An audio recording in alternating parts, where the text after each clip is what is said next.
decir, yo me despojo de lo que soy y de lo que tengo por amor. ¿Quién es el principio? Sino que conocemos, o sea, que Él nos... Igualarse o equipararse al poder del Señor en ninguno de sus Y el mismo verso lo dice, como Dios. Dios.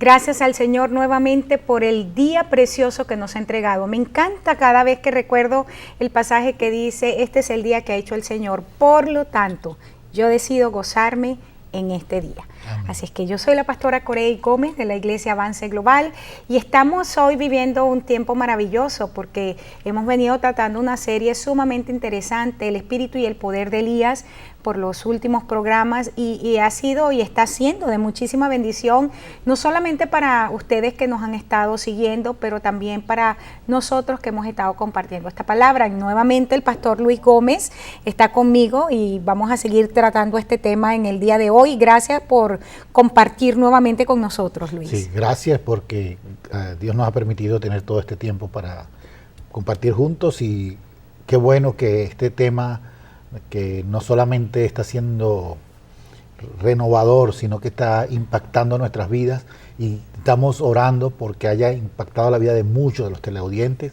y por eso creemos que este es un honor glorioso el poder compartir esto y te quiero invitar a la iglesia a Avance Global. Estamos ubicados en el 12656 de la Gold Road, Houston, Texas 77077.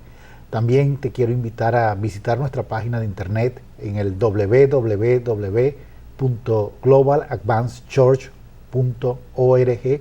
Allí puedes encontrar nuestra visión, nuestra misión, muchos materiales, algunas canciones, algunas cosas que son de utilidad para este tiempo y para que te van a permitir crecer y estudiar. Y también queremos invitarte a que nos llames por teléfono, nos des tus opiniones. Estamos preparados para orar por ti. El teléfono es el 713-408-3068.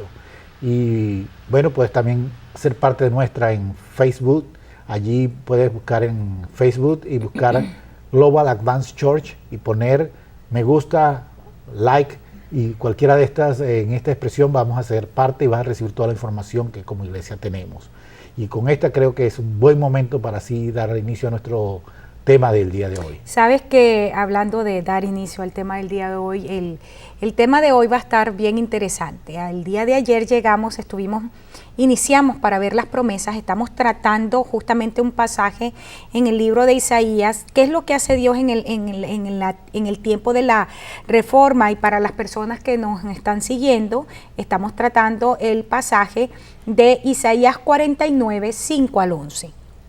Estuvimos diciendo justamente en los programas anteriores que dentro de las cosas que el Señor hace, Luis, es que Dios empieza a restaurar nuestro propósito y nos empieza a decir, yo te escogí y te creé para estas cosas. Amén. Y estuvimos revisando con detalle, ¿verdad? Los primeros versos de aquí, 5, 6, 7, de cómo el Señor nos coloca para congregar a Israel, nos coloca para restaurar las tribus de Jacob, nos coloca como luz sobre las naciones. Y decíamos, y ahí quedábamos, que no solamente el Señor nos restaura en ese sentido, pero el Señor entonces nos entrega promesas.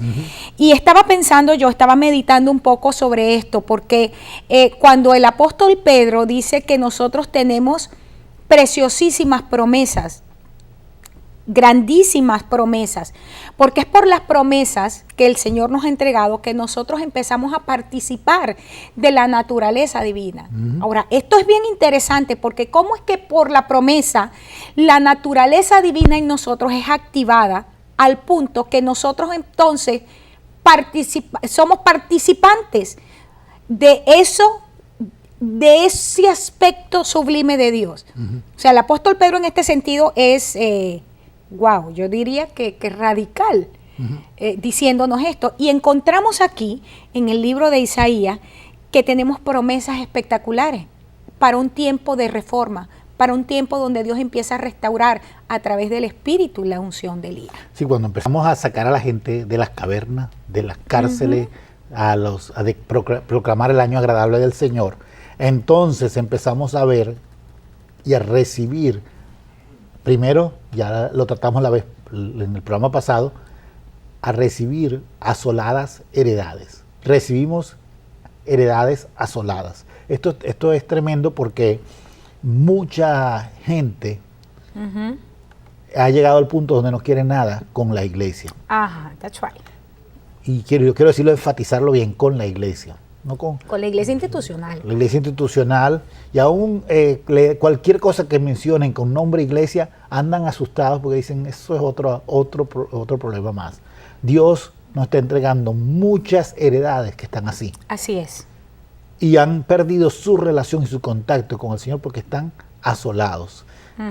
La palabra asolados muy bien tiene que ver con soledad. Quedaron solos. Y esta gente está viviendo en una soledad, porque como iglesia presentamos un evangelio fuera de lo que el Señor está hablando y diciendo a su Un evangelio pueblo. sin vida. Un evangelio sin vida, un evangelio sin la capacidad de producir la vida de Dios, que implica crecimiento e implica multiplicación, implica fructificar e implica multiplicarse. Entonces, cuando entendemos esto, entendemos que la primera promesa es que vamos a heredar. Y aunque son asoladas heredades, esas heredades las vamos a convertir en fuentes que, aunque estén llenas de lágrimas, esas van a convertirse en fuentes. Aleluya. Y van a dar fruto y van a permitir no solamente a uno que está recibiendo la heredad, sino a la persona que es la herencia, dar fruto e ir de poder en poder. Estaba buscando aquí, Luis, en el libro de Oseas, el capítulo donde justamente habla acerca de que y te atraeré. Capítulo 2, En el capítulo 2, y te llevaré conmigo al desierto, porque allí, justamente cuando estábamos hablando ayer, que el Señor trajo a mi mente eso. Fíjate que ese es un pasaje sumamente interesante y no lo tenía, ¿verdad?, colocado, y por eso que lo estaba buscando aquí. Aquí está, Oseas 2:14. Porque cuando el Señor está hablando a Israel a través de esa figura de esta mujer prostituta siendo amada por el profeta, y sin embargo, a pesar de que recibía de parte del profeta más allá de sus necesidades, ella simplemente se iba detrás de sus amantes. Y el Señor utiliza esta figura. Cuando utiliza en el verso 14 del capítulo 2, dice, yo te voy a llevar al desierto y ahí voy a hablar a tu corazón. Una persona que empieza a leer dice, wow, el Señor me va a llevar al desierto, pero estamos hablando que Dios mismo iba a llevar a Israel en este caso, a la iglesia, a una condición de muerte, a una condición de soledad, a una condición de angustia. Yo te voy a llevar al desierto, pero no es para, vamos a decir, para matarte y dejarte muerta, sino fíjate lo que dice, y voy a hablar a tu corazón. ¿Dónde Dios empieza a hablar en nuestro corazón? Pues estamos hablando en Isaías de que el Señor nos permite heredar esas heredades, esos aspectos de nuestras vidas que han sido asolados. ¿Cómo lo hace el Señor? Verso 15 de Oseas 2 dice, y le daré sus viñas desde allí, y el valle de Acor por puerta de esperanza.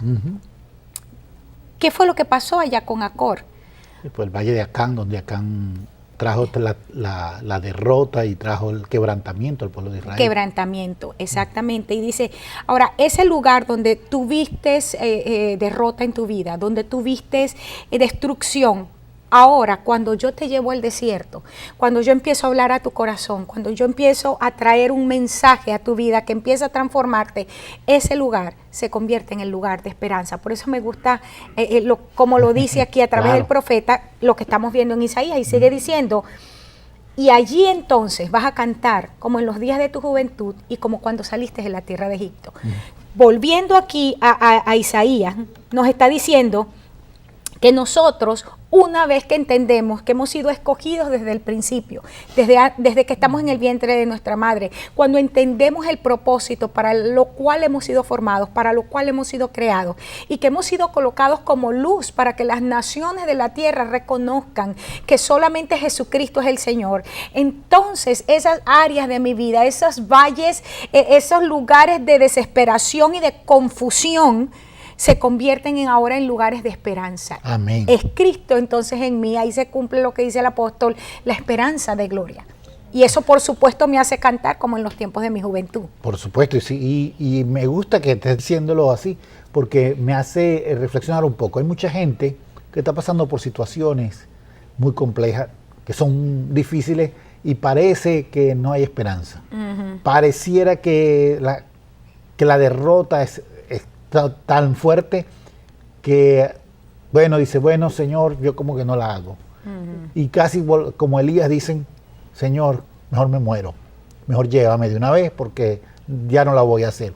Pero aquí el Señor está diciendo algo. Cuando estés pasando por esa situación y salgas de ella, esa va a ser la puerta de esperanza. Aleluya. Ese es el lugar donde yo voy a producir tanta vida como tú nunca la vas a haber visto. Ahí donde te voy a producir la bendición como nunca la habías producido. Ahí donde voy a dar tus viñas, voy a darte tus graneros, ahí donde voy a llenar todas estas cosas para que tú puedas caminar en ellas y empezar a determinar para tu vida la voluntad de Dios, el plan de Dios y a moverte en lo que Dios está diciendo. Amén. Cuando empezamos a caminar desde esta perspectiva, nosotros tenemos que ver que la situación compleja que podamos estar afrontando es una posición para nosotros decir, Señor, hasta aquí llega la derrota. Desde hoy en adelante coloco a un lado, quemo, saco de mi vida todo el anatema. Saco toda la maldición que hay en mi vida. Coloco fuera todo aquello que ha querido traerme y atraerme a lo que no es tuyo. Y empiezo a destruir es todo lo que hay en ahí que trae maldición a mi vida. Y camino ahora a toda la bendición que produce ir a Berseba, al lugar de la plenitud, al lugar de la bendición. Eso es lo que está hablando la asoladas heredades, de que nosotros salgamos desde la posición o de la actitud de derrota y decidamos, aunque la situación está difícil, yo la voy a vencer. Y sí, es cambiar la actitud de víctima a ser victorioso. Porque ya nosotros no podemos cambiar lo que vivimos, pero sí podemos cambiar las consecuencias que están dando vuelta en nuestras vidas. Podemos cambiarlas y dejar de vernos a nosotros mismos como ay, pobre de mí, ay, pobre de mis generaciones, y empezar a ver como la gran bendición cuando vivimos situaciones en nuestra vida que el enemigo preparó para destruir, Dios las convirtió en estanques llenos de agua. Y por eso es que vamos de poder en poder y veremos a Dios en Sión. Ahora fíjate que en el verso 9 del pasaje que estamos tratando de Isaías 49, no solamente heredamos asoladas heredades, pero se le ordena a los presos salir. Y mencionábamos Isaías también, es Isaías 61, cuando dice que el Espíritu de Jehová el Señor está sobre mí, por cuanto me ha ungido Jehová. Esa frase, por cuanto, en la Reina Valera, para algunas personas no está clara. El Espíritu de Jehová el Señor me ha ungido, está sobre mí. Y es una razón como esta, me ha ungido, entonces empieza a describir las razones por las cuales hemos sido ungidos. En el caso inicial de Jesús, porque Jesús toma esta palabra y se la aplica literalmente, y nosotros, la iglesia, tenemos que aplicarla. Amén, así es. Sí, mucha de la iglesia ha perdido la perspectiva de que cuando el apóstol empieza a explicar que Jesucristo es la cabeza y nosotros su cuerpo, no está hablando de yo a veces lo he dicho y lo he figurado, que a veces creemos que solo la cabeza está sentada en el trono. Sí. Creemos que solo en la cabeza, o sea, y cuando quiero hablar de la cabeza hablo de Jesucristo, y creemos que todo es que el cuerpo está tirado o está caminando sin cabeza, porque creemos que la iglesia está en esto. No, somos un cuerpo que está caminando igual con Cristo. Amén. Y por eso cuando recibimos esta orden, se le ordena a los presos a salir, que tenemos la potestad, tenemos la autoridad de decirle a los presos, pueden salir, porque la idea de este texto es que la iglesia está recibiendo una autoridad para romper las cadenas, para romper en la tierra y roto en el cielo, para atar en la tierra y es atado en el cielo, para que se le declare a los presos que pueden salir. Estamos en el momento de declarar una liberación tal, presentar la salvación para la situación del día que se necesita presentar. La iglesia tiene ese poder. Lo que el Señor está dando aquí es una de las promesas que tenemos, es una autoridad tal para movernos en el mundo espiritual que se va a demostrar en el mundo natural lo que Dios está haciendo. Por eso tenemos que tomar esto para nosotros como iglesia. Pastores, líderes que están escuchando, que están viendo este programa, deben tomar esto y decir, todo esto me lo está dando Dios a mí como líder, pero también me lo está dando a mi iglesia, que mi iglesia pueda salir de las cuatro paredes y tocar a todo lo que pueda con una palabra de poder y decirle, vamos a ver liberación, vamos a ver sanidades, vamos a ver portentos, pero no solamente esto, vamos a dar la respuesta a la situación para este día, vamos a dar la palabra adecuada que ilumine y que traiga la bendición para este tiempo. Fíjate que hay dos casos en el Nuevo Testamento que a mí me impresionan, que es cuando Pedro sale de la cárcel a causa de lo que hace el ángel, y que no es sino hasta que él está fuera, que se da cuenta que no era una visión, sino que literalmente estaba ocurriendo. Pero tenemos también el caso de Pablo y Silas, que es el que quiero mencionar. Porque en el caso de Pablo y Silas, ellos no estaban cantando ni adorando, estando allí en el cepo. Dice que estaban de manos y pies, estaban encadenados. Entonces ellos, y en ningún momento la Biblia nos sugiere que ellos estaban en una intercesión de súplica para ser libres, sino que por el contrario, de manera muy explícita, se nos dice en el pasaje que ellos estaban adorando al Señor. Estaban cantando, sí. Estaban cantando. De repente pasa lo que pasa, aquel estruendo, aquel terremoto, y se rompen las cadenas, se rompen los cepos y se abren las puertas.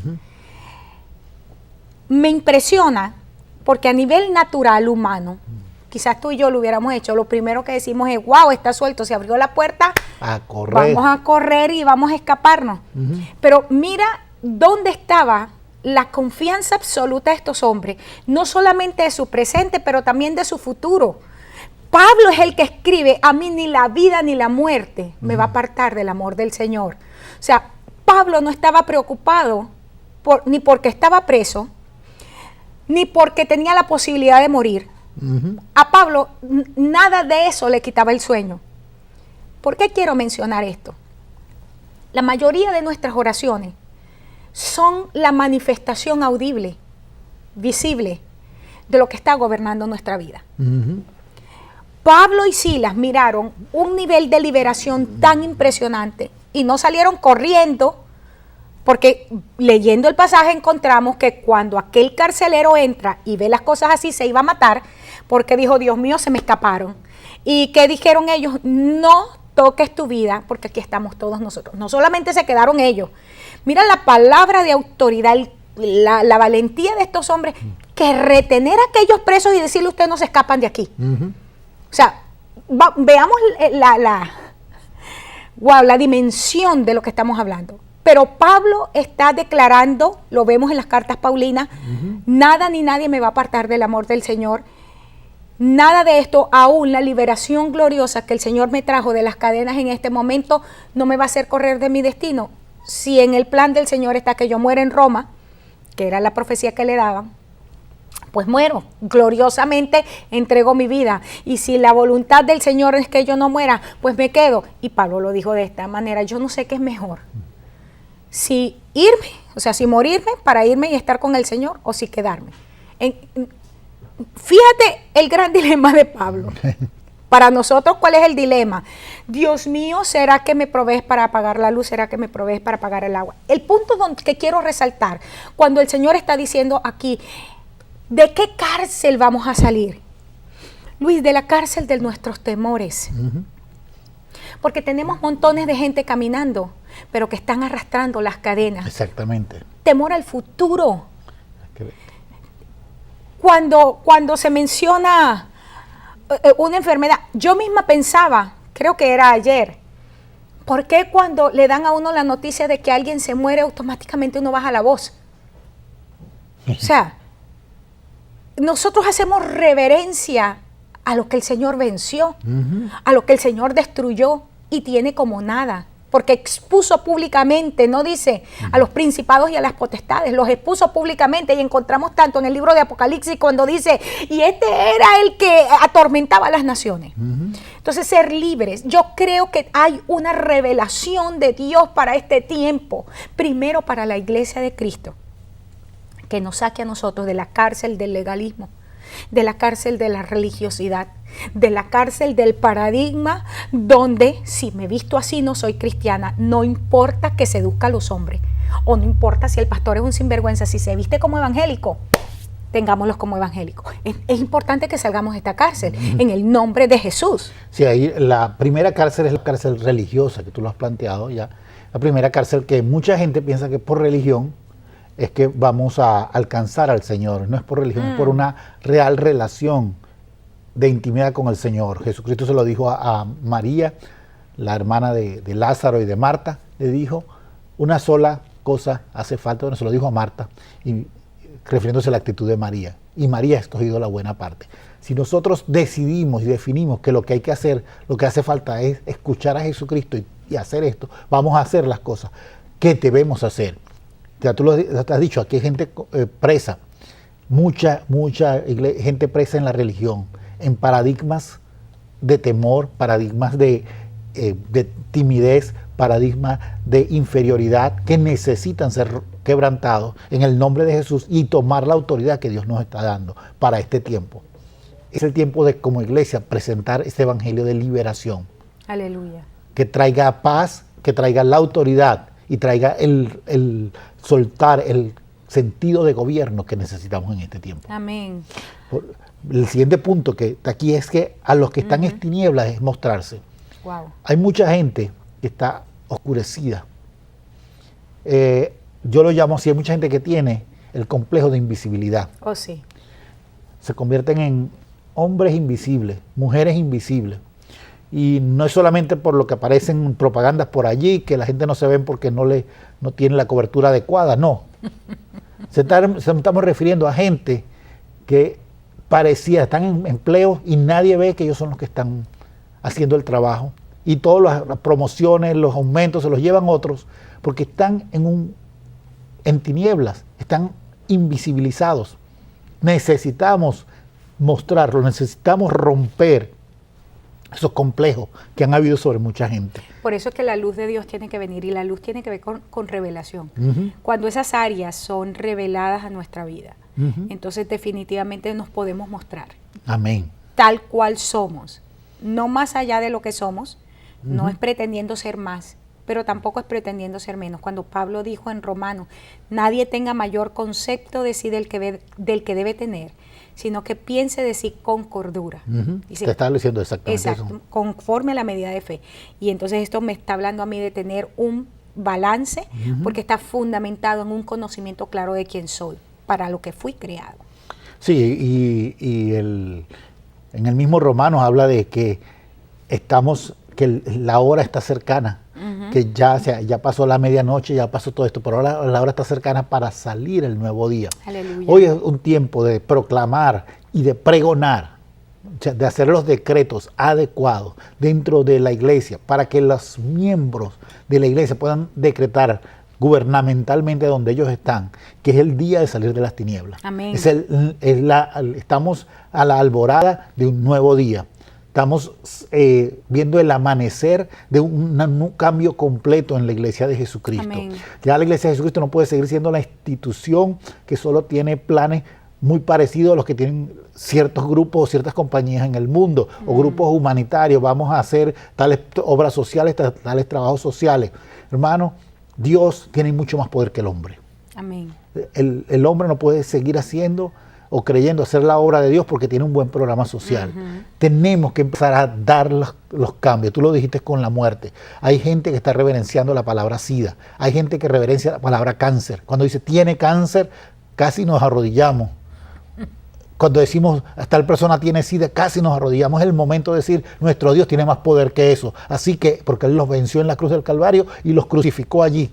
Entonces es el momento de cambiar la mentalidad y decir, yo he recibido una palabra que puedo decir a los que están en tinieblas. Es el tiempo de mostrarte, es el tiempo de declarar y decretar sobre ti que la bendición, el tiempo que la esclavitud de los vicios a las drogas, vicios al cigarrillo, al alcohol, a la pornografía, se rompan en el nombre de Jesús. El tiempo de decir a los vicios que te han tomado toda tu vida de cualquier cosa se rompa. Es el tiempo de decir a los malos hábitos que han alcanzado a muchas personas, decirles se rompen. Es el tiempo de mostrarse que hay una revelación y una luz para este tiempo. Amén. Y esta es la razón por la cual cuando cuando recibimos la impartición de esa revelación que viene del cielo, entonces somos apacentados y tenemos pastos, que habla de esa capacidad de ser alimentados por Dios, y esto es en las alturas. Es decir, salimos de los sitios de comodidad, de confort, pero también de los sitios de esclavitud y de opresión, y somos llevados a nuevas dimensiones en Dios, donde recibimos la impartición de vida, la impartición del Espíritu, que nos capacita, que nos habilita y que nos posiciona para hacer todas las grandes cosas que el Señor nos ha mandado a hacer. Y termina diciendo ahí en el verso 10 del pasaje que estábamos viendo, entonces no vamos a tener hambre ni sed. Ahora, fíjate que mucha gente, como decíamos al principio, ya estamos por terminar, lleva estas promesas a algo que colocaron un día en el milenio. Yo creo firmemente que nosotros como gente de Dios, no importa cuáles son nuestras circunstancias, no importa cuáles son las cosas que estamos viviendo, nosotros podemos vivir a plenitud las promesas del Señor. ¿Qué significa que no voy a tener hambre ni sed? No era aquello que le dijo la mujer samaritana, dame el agua para yo no venir a buscar más agua aquí.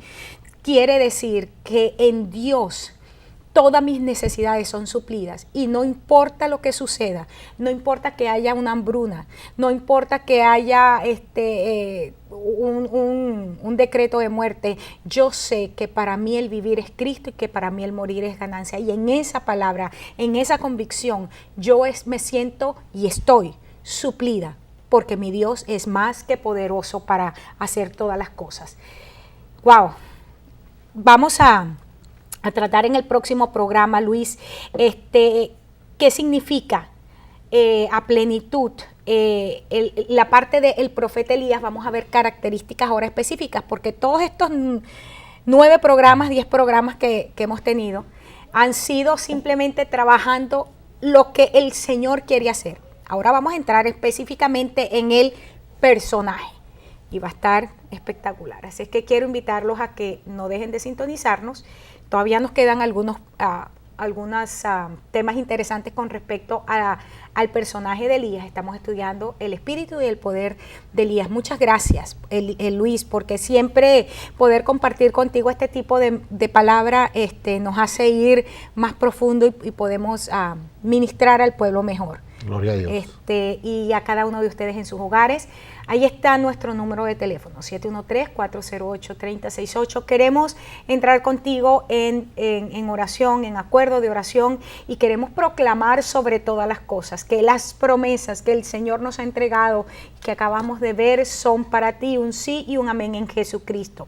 Dios te bendiga, Dios te guarde, que la unción de Dios en tu vida pudra los yugos. Te espero en mi próximo programa. Dios te guarde.